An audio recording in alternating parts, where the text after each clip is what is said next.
বিশ্বের যত মুসলিম দেশ আছে, এবার আপনারা জানলে অবাক হবেন, 95% মুসলিম দেশ, 90% মুসলিম দেশ এবার একসাথে ঈদ করতেছে, একসাথে রোজা করছে, এক্সেপ্ট বাংলাদেশ, ভারত, পাকিস্তান।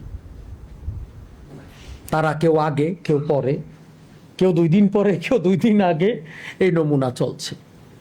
এই সীমানার কারণে লক্ষ মানুষ হারাম কাজে লিপ্ত হবে। ঈদের দিন রোজা রাখা হারাম, সামনে ঈদ আসতেছে, টেলিভিশনে খুলে দেখবো ঈদ চলতেছে আর আমি রোজা রাখবো। সৌদি আরবে স্বামী বসে কাজ করছে, স্বামী ওই দিন ঈদ করছে, স্বামী স্ত্রীকে বলবে ঈদ মোবারক, আর স্ত্রী বলবে ঈদ মোবারক হয় নাই, আমি রোজা রাখতেছি। এই যে মুসলিম উম্মার একটা বিভেদ, এটা রাজনৈতিক বিভেদ নয়। যদি রাজনৈতিক হতো আমি মন্তব্য করতাম না, কারণ আমি কুদরতে খোদা পরিপূর্ণ একটি অরাজনৈতিক ব্যক্তি। আমি রাজনীতির আগেও নাই, পিছনেও নাই। এটা রাজনৈতিক নয়, এটা ঈমান এবং আমলের বিষয়। এটা ঈমান এবং আমলের বিষয়। এইটাতে আমাদের শুধু শুধু মতের ফারাক করার কিছু নাই। আপনার আমার গোরামির কারণে, আপনার আমার ইগোর কারণে লক্ষ মুসলিম উম্মাহ, কোটি মুসলিম উম্মাহ যদি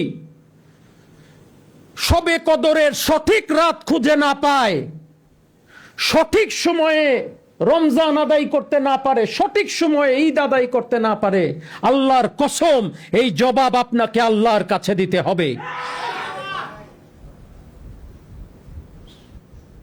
আজ যদি লক্ষ মুসলমানের শবে কদরের রজনীর রাত পার হয়ে যায়, তা যদি আগের দিন হয়ে থাকে, তা যদি অথবা বেজোর সংখ্যার যে কোনো একদিন হয়ে থাকে,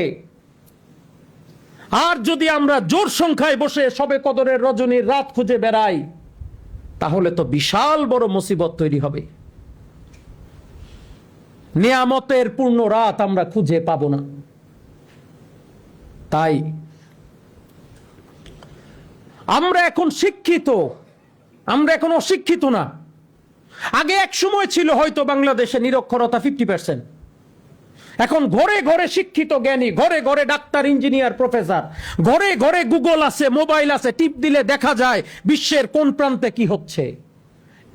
যদি প্রশ্ন করা হয় বাংলাদেশ, ভারত, পাকিস্তান, সৌদি আরব, আমেরিকা, জাপান, কানাডা, অস্ট্রেলিয়া, এগুলো কি আল্লাহর তৈরি না বান্দার তৈরি? কার তৈরি? বান্দার তৈরি। আল্লাহর তৈরি হচ্ছে পৃথিবী, সূর্য, চন্দ্র, গ্রহ, নক্ষত্র, তারা, এগুলো কার তৈরি? আর সীমানা কে তৈরি করেছে?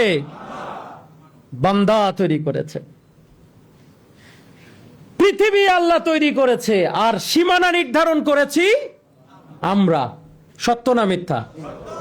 উত্তরে, নর্থের দিকে যদি যাই পৃথিবীর, যেখানে 6 মাস সূর্য উঠে না, যেখানে চন্দ্র দেখার সুযোগ নাই, তাদের তো তাহলে আর রোজা রাখার সুযোগই নাই।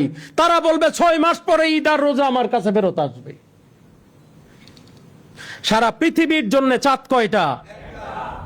বিশ্বের এক জায়গায় চাঁদ দেখা গেলে সারা মুসলিম উম্মার জন্য রোজা রাখা ফরজ। সত্য না মিথ্যা বলেন? আমাদের এই ভ্রান্তটা থেকে বের হয়ে আসা উচিত, অন্যথায় দিন যত যাবে মানুষ এর ইবাদত আমল নষ্ট হচ্ছে। মুসলিম উম্মাহ ক্ষমা পাওয়ার রাত খুঁজে পাবে না। ক্ষমা পাওয়ার রাতটা যদি খুঁজে না পায়, ক্ষমা হইল না, সেই আল্লাহ যদি ওই ক্ষমা পাওয়ার জন্য নির্দিষ্ট তারিখ, নির্দিষ্ট সময় দিলেন, মুসলিম উম্মাহ খুঁজে পেল না কারো ফতুয়ার কারণে, তাহলে এই দায়ভার তো ফতুয়াকারীকে নিতে হবে না? হবে না? হবে না? শুধু দায়ভার না তো, আপনি ক্ষমা পেলেন না, দিন শেষে তো জাহান্নামে যাবেন আপনি।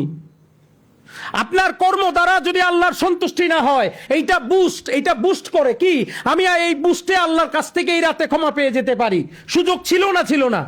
আল্লাহ আমাকে এই রাতে মাফ করতে পারতেন, কিন্তু সময়, তারিখ, জাতির সঠিক সময় তারিখ না জানার কারণে এই বুস্টার হয় নাই। এবার কিও মুসিবত হয়েছে আমার, আমি খুঁজে পাই নাই। এখন না পাওয়ার কারণে দেখা গেল আমি জাহান্নামের আগুনে জ্বলতেছে। সো জিনিসটা খুব ছোট না, জিনিসটা টেবিলে বসে সিদ্ধান্ত নেওয়ার নয়, জিনিসটা মুসলিম উম্মার ইমানের বিষয়, জিনিসটা মুসলিম উম্মার ক্ষমা পাওয়ার বিষয়। দয়া করে আমি অনুরোধ করি, দয়া করে আপনারা এই বিষয়গুলো সবার সাথে আলোচনা করেন।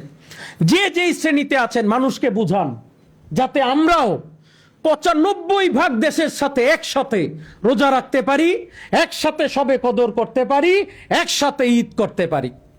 আমি কি বুঝাইতে পারলাম?